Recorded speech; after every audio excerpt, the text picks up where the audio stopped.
네, 2교시입니다.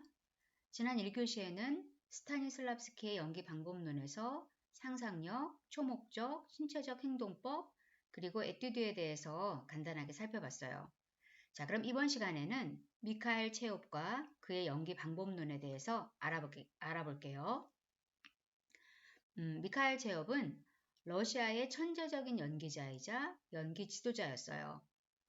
그 볼셰비키 혁명 이후에 유럽으로 망명했다가 다시 또 헐리우드로 가서 배우와 연기 지도자로 활동하다가 사망을 하게 됩니다. 미카엘 체홉은 그 러시아에서 배우로 활동하던 당시에 정말 세계적으로 유명했던 천재적인 연기자였어요. 그리고 여러분이 너무나 잘 아시는 극작가 안톤 체홉의 조카예요. 그러니까 미카엘 체홉의 아버지가 안톤 체홉의 형이었어요. 근데 이 안톤 체홉의 형, 그러니까 미카엘 체홉의 아버지 또한 매우 천재적인 사람이었다 그래요. 미카엘 체홉은 어렸을 때 아버지 영향을 많이 받았는데요. 그의 아버지 알렉산더는 저널리스트, 작가, 자연과학자, 수학자, 철학가였고요. 여러 나라의 외국어에도 능통했다고 합니다. 그런데 이 미카엘 체홉의 아버지는 중증의 알코올 중독자였어요. 그래서 그런 유전적 기질을 물려받아서 미카엘 체홉도 일생 동안 알코올 중독으로 죽을 고비를 여러 번 넘길 정도로 고생을 했다고 합니다. 극작가였던 안톤 체홉은 자기 형에 대해서 이렇게 말했다고 그래요. 형은 모든 면에서 나보다 뛰어난 천재였다. 알코올 중독만 아니었으면 형은 아마 나보다 훨씬 더 세계적으로 성공했을 것이다. 여기나 거기나 뭐 술이 왼수인 거죠. 아무튼 미카엘 체홉의 아버지는 이 체홉이 어렸을 때에 이렇게 종종 술에 취해가지고 아들에게 이런저런 얘기를 해주었다고 해요. 술에 취해 있긴 했으나 아버지는 천재였고 그래서 그의 얘기는 범상치가 않았어요. 어린 미카엘에게 인간의식의 발달이라든가 그리스 시대부터 시작해서 모든 주요 철학자들에 대해서 시대별로 아주 재미있게 얘기를 해주었다고 그래요. 이 아버지의 설명은 너무도 생생해서 체홉은 자신에게 제일 흥미있었던 인물을 구체적으로 상상해 나갈 수가 있었다고 합니다. 어렸을 때부터 뛰어난 상상력을 그때부터 키워나갔던 거죠. 그리고 아버지로부터 또 미술적 재능을 물려받았는데요. 특히 캐리커처 능력을 물려받았어요. 캐리커처라는 건 뭐냐면은 사람이나 사물의 특징을 이렇게 과장되게 잡아내서 순간적으로 그려내는 걸 말하는 거잖아요. 그 능력을 물려받은 거예요. 그래서 미카엘 체홉은 역할을 맡으면은 그 역할을 상상해서 캐리커처를 그렸고 그 캐리커처와 똑같은 모습으로 공연 때 자신을 변신시켰대요. 여러분 여기 이렇게 그림을 보면 이 사람이 미카엘 체홉이거든요. 이 본래 모습이고요. 이 역할을 할 때마다 모습이 정말 달라 보이지 않나요? 이것을 이 사람이 이 캐리커처를 통해서 먼저 상상을 해가지고 그린 다음에 그 그림처럼 똑같이 자기를 만들었다는 거예요. 정말 놀랍죠. 그만큼 이 사람은 상상력과 그것을 활용한 역할 창조를 잘했다는 거겠죠. 자, 미카엘 체홉은 1912년에 스타니슬랍스키의 모스크바 예술극장에 들어가서 스타니슬랍스키의 수제자가 돼요. 그런데 곧 스타니슬랍스키의 시스템을 거부합니다. 그 이유는 왜 그랬냐면은 그 체홉이 연기의 목표로 삼은 게 독창적인 인물 해석이었어요. 그렇기 때문에 그 사실적인 인물 묘사를 추구했던 당시, 물론 시스템도 굉장히 많이 변화를 겪잖아요. 그런데 미카엘 체홉이 모스크바 예술극장에 들어갔을 때는 편안하고 사실적인 인물 묘사를 추구했던 거예요, 시스템이. 그래서 자신의 독창적인 인물 해석과는 큰 차이를 보였기 때문에 이걸 거부하게 돼요. 체홉은 그 자신에 대한 작업과 역할에 대한 작업으로 나누어지는 시스템의 분석적인 방법 대신 상상력을 통한 역할 창조를 연기의 기본으로 삼았어요. 이런 일이 있었대요. 그 모스크바 예술극장에 이 미카엘 체홉이 입단한 지 얼마 안 돼서 그 체홉이 몰리에르의 상상병 환자에서 단역을 맡았는데 스타니슬랍스키가 이 미카엘 체홉의 연기를 보고 역할을 너무 재밌게만 한다라고 지적을 했대요. 그러니까 당시에 굉장히 큰 대가였고 스승이었던 스타니슬랍스키한테 이런 비난을 받았으니까 체홉이 큰 충격을 받았겠죠. 체홉은 어떤 생각을 했냐면, 아니 상상병 환자는 희극인데 그럼 재밌게 연기해야 되는 게 당연한 거 아닌가? 이렇게 생각을 했다 그래요. 근데 이제 지금 제가 생각을 해보면, 그러니까 스타니슬랍스키는 그 당시에 역할의 개연성을 먼저 생각했던 것 같고, 체홉은 역할의 독창성에 대해서 먼저 생각을 했던 것 같아요. 아무튼 역할 창조에 있어서 개연성이 있어야 하고, 그래야 역할의 삶이 진실해진다고 하는 그 당시의 스타니슬랍스키의 말은 그 젊은 체홉에게는 역할 창조에 있어서 매우 제한적이라는 생각을 하게 된 거예요. 그래서 그때부터 체홉은 그 스타니슬랍스키와 연기 방법론적인 측면에서 멀어지게 됐어요.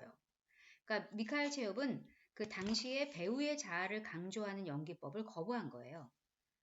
체홉은 역할 창조에서 상상력을 가장 중요한 요소로 보았어요. 그때부터 이미. 그래서 배우가 정서의 기억을 활용한 역할 창조와는 완전히 다른 착상이었던 거죠.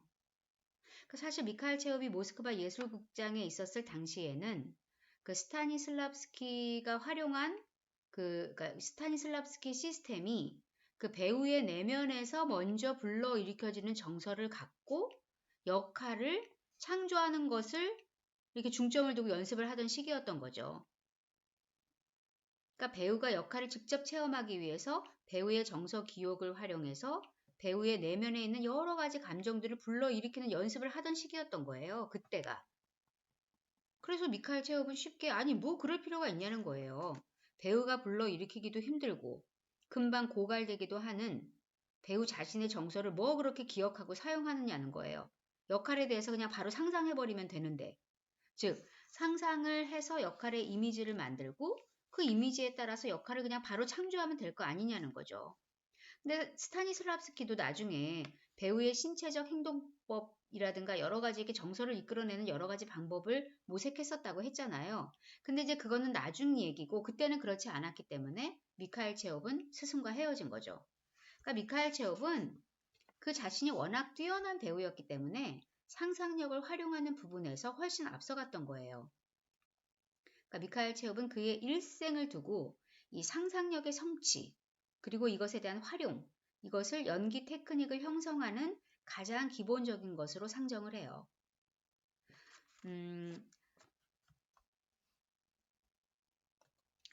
미카엘 체홉은 그 자신이 상상력을 활용을 해서 아주 뛰어난 연기를 했대요. 그때부터. 근데 특히 이미지를 만들어서 어떤 이미지를 만들어서 그거를 발산시키는데, 바깥으로 발산시키는데 아주 탁월했다고 해요. 그때 당시에 그 신문 기사를 찾아보면요. 미카엘 체홉이 러시아에서 햄릿을 공연하는데 이 체홉이 상상력을 통해서 유령의 이미지를 만들어서 그거를 그러니까 무대 밖으로 이렇게 발산을 했대요. 그러니까 상상력으로 한 거니까 무대에 실제 유령, 그러니까 누군가 유령 역할을 맡아가지고 그걸 연기하는 누군가가 등장한 건 당연히 아니에요. 그냥 햄릿 역할을 맡았던 체홉이 아버지의 유령과 마주치는 장면에서 햄릿의 상상력으로 유령을 만들어서 그걸 바깥으로 발산시켰다는 거예요. 그런데 이 신문 기사를 보면요. 관객들이 무대에 있지 않았던 유령을 직접 봤다고 맹세를 한 사람이 너무나 많았대요. 믿어지지가 않죠? 정말 그만큼 대단한 연기를 했다는 거예요. 이 사람이. 정말 부럽네요. 그런데 이 미카엘 체홉이 활동하던 당시의 러시아는 볼셰비키 혁명의 소용돌이에 있었어요. 그리고 이 공산당은 그 연극을 볼셰비키의 사상을 주입하는 정도로 생각하고 있었기 때문에 이 미카엘 체홉이 추구하는 어떤 상상력, 이미지, 분위기 이런 거 당연히 환영받지 못했겠죠. 그리고 체홉의 성향도 결코 마르크스주의자가 될 수 없는 이상적인 성향을 가진 사람이었어요. 그러니까 볼셰비키 입장에서 보면 미카엘 체홉은 소비에트 연방 전체 극단하고 대중들에게 어떤 신비적인 감염을 일으키는 병든 배우였던 거예요.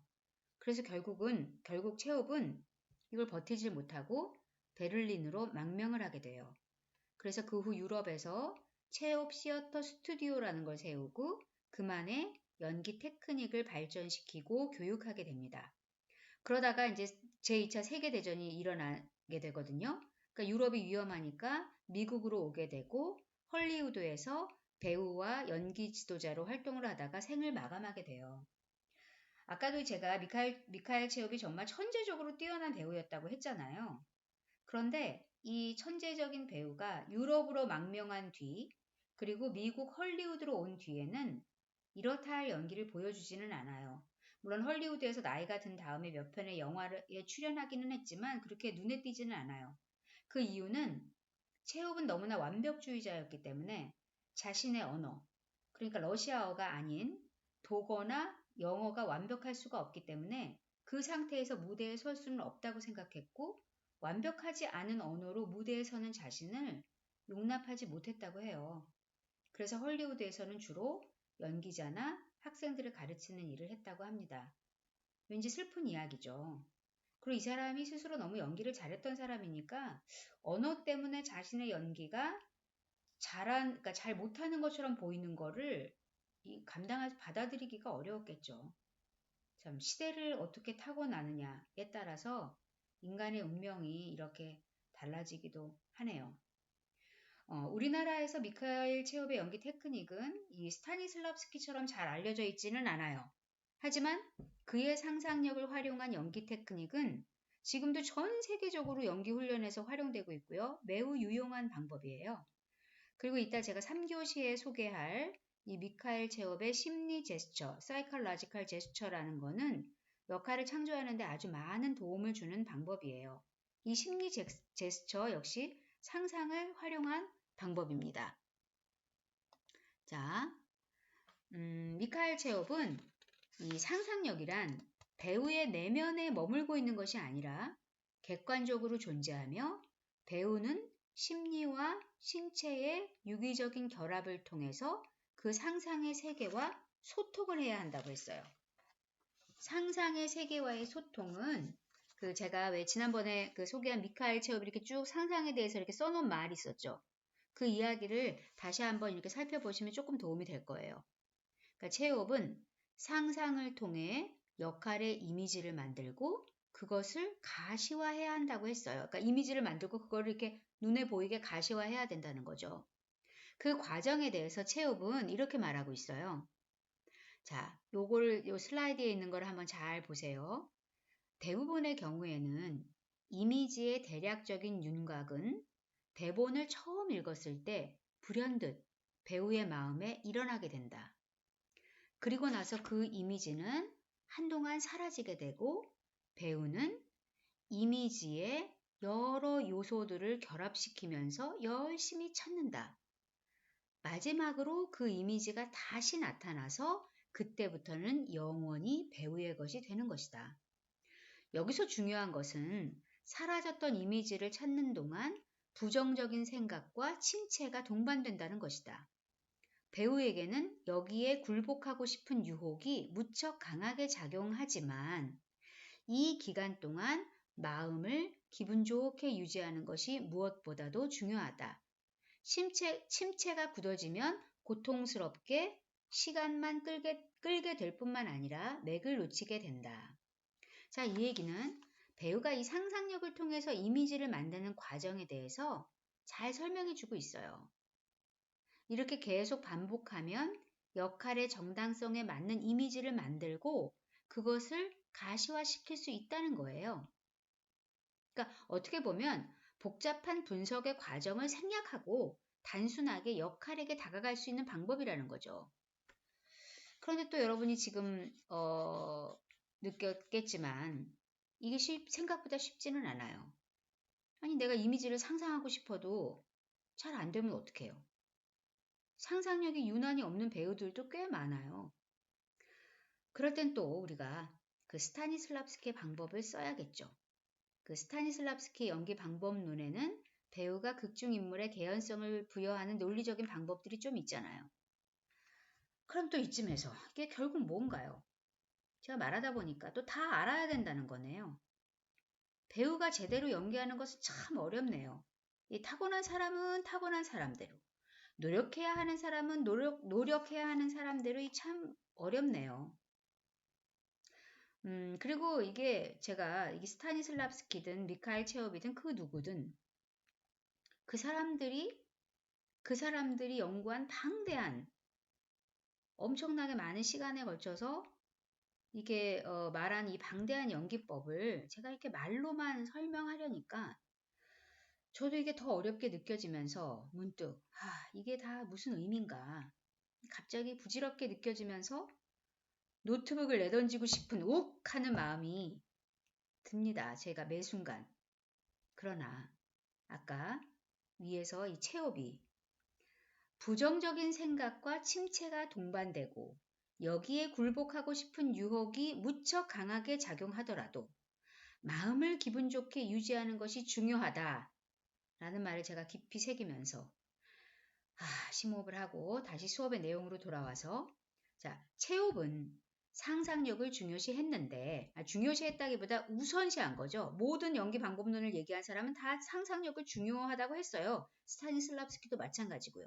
그런데 체홉은 이걸 그 무엇보다도 우선시한 거예요. 그러니까 아무튼 상상을 통한 이미지를 만드는 것을 중요한 역할 창조의 수단이라고 생각했어요. 자, 이 체홉의 이미지 만들기, 이미지의 가시화, 이것은 이 상상의 신체 만들기라는 것을 통해서 연습해 볼 수가 있어요. 상상의 신체란 도대체 이거 너무 생소한 말인데? 이런 생각이 들죠, 여러분. 상상의 신체란 뭐란 말인가? 어렵지는 않아요. 이해하기가 어렵진 않아요. 하기가 어려운 거지. 실행하기가 어려운 거지. 자, 상상의 신체는 어떻게 만드는 거냐면요. 배우가 자신이 맡은 역할이 있을 거 아니에요? 그러면 그 역할의 특징들에 대한 이 몇 가지 착상이 떠오르면, 근데 착상은 또 무조건 떠오르는 건 아니고 연구를 해야겠죠, 배우가. 그 역할의 특징들에 대한 여러 가지 착상이 떠오르면 배우가 그 착상에 따라서 극중 인물의 신체를 직접 이미지로 상상한다는 거예요. 제가 이미지라는 거는 어떤 형상을 만드는 능력이라고 그랬어요. 그러니까 신체를 직접 이렇게 이미지로 형상화한다는 거예요. 그러니까 여기서 중요한 거는 구체적인 신체적 형상을 만드는 게 중요한 거예요. 이렇게 상상의 신체를 여러 차례 반복적으로 상상해서 어떤 명확한 형상을 만들어내고 얻어내야 돼요. 그런 다음에 배우는 이 자기가 만들어낸 형상, 그게 상상의 신체죠. 상상의 신체 속으로 쓱 들어간다고 상상하는 거예요. 그러니까 다시 말하면 배우가 자기 자신을 역할로 만든 상상의 신체, 그러니까 역할의 신체 속으로 쓱 들어간다고 상상한다는 거죠. 만약에 배우가 오피리어의 신체의 형상을 상상해서 상상의 신체를 만들었다면 그 상상의 신체 안으로 쓱 들어가는 거예요.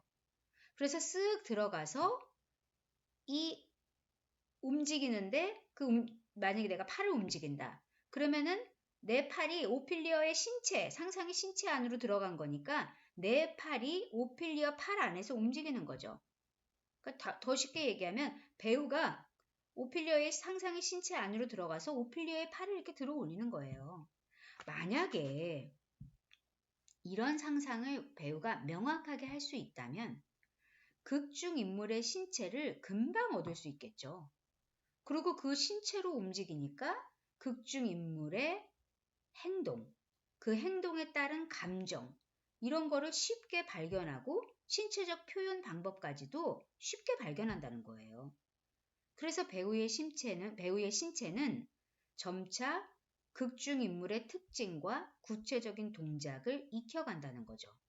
왜냐? 극중 인물이라는 상상의 신체를 이미 입고 있으니까요. 자, 여러분이 좀 이해하기 쉽게 제가 쉬운 예를 한번 들어볼게요. 우리가 어떤 옷을 입느냐에 따라서 우리의 행동이 왜 달라지기도 하잖아요. 운동할 때 입는 트레이닝복을 입고 있을 때, 실내복 같은 헐렁한 바지를 입고 있을 때, 양복을 입고 있을 때, 한복을 입고 있을 때, 몸에 꽉 끼는 옷을 입고 있을 때, 얇은 옷을 입고 있을 때, 비싼 옷을 입고 있을 때, 운동화를 신었을 때, 하이힐을 신었을 때, 슬리퍼를 신었을 때 등등 우리가 어떤 복장을 하느냐에 따라서 어떤 특징적인 행동이 나오게 되잖아요. 좀 이해가 되셨죠? 그리고 또 다른 예로 우리가 가장 무도회에 가서 어떤 의상을 입고 가장 무도회에 간다고 생각해 보세요.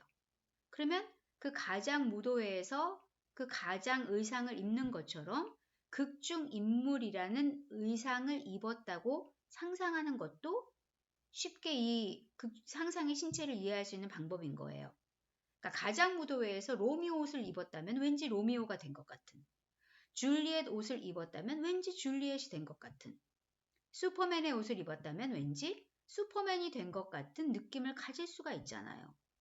그것을 출발점으로 해서 미카엘 체홉이 말한 상상의 신체를 이해하면 좋을 것 같아요. 이 극중인물에 대한 역할에 대한 상상의 신체는요. 처음부터 이 극중인물 전체를 다 상상할 필요는 없고요. 우선 어려우면 부분적으로 시작하면 돼요.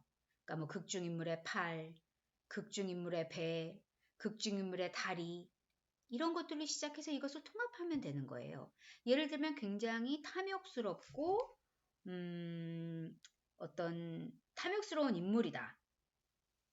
그리고 그런 탐욕스러운 인물을 우리가 흔히 생각을 할 때 뭐 남자라고 치면 이렇게 만약에 배다. 그러면 약간 이렇게 배가 나온 사람이 이렇게 언뜻 쉽게 상상이 되잖아요. 그러면 그 극중 인물의 배를 먼저 상상한다는 거예요. 그리고 만약에 오피리어가 막 그 사랑의 상처를 받고 지쳐서 막 그 강가를 막 헤매고 있어요. 그러면 그 오피리어의 그 가늘고 힘없고 막 이렇게 후들거리는 이렇게 헤매고 있는 그 다리를 먼저 상상을 한다는 거예요. 그러면서 계속 집중을 하고 그것을 통합하다 보면 그 극중 인물의 전체적인 신체를 우리가 상상할 수 있게 된다는 거죠. 좀 이해가 가셨나요? 이 상상의 신체라는 거는요. 배우가 마음을 열고 집중해서 생각하면요. 집중해서 연습을 하면 생각보다 강력한 효과를 내는 방법이에요. 극중인물이라는 상상의 신체를 입음으로써 배우는 극중인물의 감정을 금방 더 잘 느끼게 되기 때문인 거죠. 자, 미카엘 체홉의 연기 방법론은 스타니슬랍스키 연기 방법론보다 더 직접적이에요. 배우가 금방 이렇게 직접적으로 활용하기가 좋은 수단이에요. 다만 이 미카엘 체홉의 상상력은 이 어느 정도의 이렇게 배우가 어느 정도 이렇게 약간 능력이 원래 있는, 기량이 좀 원래 있는 배우에게 더 좋은 방법이에요. 그러니까 좋은 기량을 타고난 배우에게는 더없이 좋은 방법이에요. 대신 스타니슬랍스키의 연기 방법론은 누구나 좀 쉽게 다가갈 수 있고 합리적으로 이해하기가 쉬운 방법론이죠. 그래서 이 스타니슬랍스키의 방법론은 여러분들이 나중에 졸업을 하고 연기학원이나 학교에서 연기를 가르칠 때 활용해 보거나 가르쳐 주기 쉬운 것들이 많아요. 그래서 제가 스타니슬랍스키 방법론은 그 탄생 배경이라든지 이런 것에 대해서 좀 더 부연 설명을 많이 했어요. 하지만 저는 개인적으로는 미카엘 체홉의 연기 방법론이 배우에게 훨씬 더 효용성이 있다고 생각해요. 왜냐? 직접적이고 강력하니까요. 그러니까 미카엘 체홉의 상상력은 내가 시험 보기 위한 지식의 창고에 저장해둘 얘기가 아니에요. 그냥 마구마구 써주면 되는 방법인 거예요. 그래서 사실 길게 설명할 것도 없어요. 그냥 계속 실행하면 되는 거거든요. 자, 다시 한번 미카엘 체홉이 말한 상상력을 간단하게 정리해 볼까요? 자, 배우의 상상력은 배우의 기억이나 마음에 있는 것이 아니라 객관적으로 존재하는 외부의 세계에 있다는 걸 인식해라. 배우는 그 외부의 세계에 있는 상상의 세계와 소통해야 한다. 그래서 배우는 그 상상을 통해서 이미지를 만들고 그것을 반복 연습해서 극중 인물을 가시화시킨다. 그 가시화시키는 과정에서 극중 인물을 구체화할 수 있다. 이미지를 만들고 가시화하는 연습은 상상의 신체 만들기 등을 통해서 연습해 볼 수 있다. 뭐 이 정도로 알고 계시면 돼요. 자, 미카엘 체홉의 그러니까 미카엘 체홉이 상상력을 활용해서 만든 연기법으로 제일 유명한 것이 심리 제스처예요. 그것은 다음 3교시에서 설명하도록 하겠습니다. 감사합니다.